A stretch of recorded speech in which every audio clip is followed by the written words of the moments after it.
இன்றைக்கி ஒரு டிஃபன் பார்க்கலாமா மக்களே? ஒரு அழகு உளுத்தம்பருப்பு எடுத்து களைஞ்சி இந்த மாதிரி ஊற வச்சுக்கணும். இந்த மாதிரி ஊற வைக்கணும்ப்பா, தண்ணியில் ஊற வச்சுக்கணும். இந்த மாதிரி வேக வச்சுக்கணும். அந்த தண்ணியில் கொதிக்க வச்ச தண்ணியில் இந்த சேவையை போட்டு வேக வச்சுக்கணும். இதில் கொஞ்சோண்டு உப்பு, பச்சை மிளகா, இஞ்சி, இதில் உளுத்தம்பருப்பு ஊற வச்சோம்ல அதை சேர்த்துக்கோங்க. தட்டில் எண்ணெயை தடவி நல்லா ஸ்ப்ரெட் பண்ணி வச்சுட்ருங்க.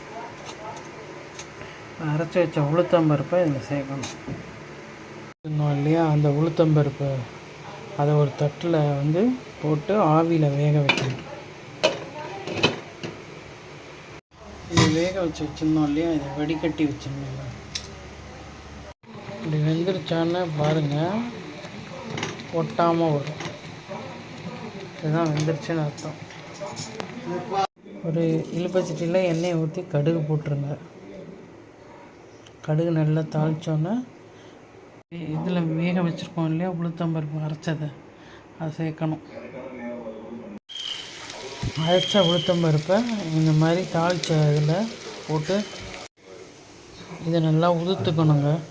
இதுதாங்க இன்றைக்கி டிஃபனு, உளுத்தம்பருப்பு சேவை. புலன்னு இருக்குங்க.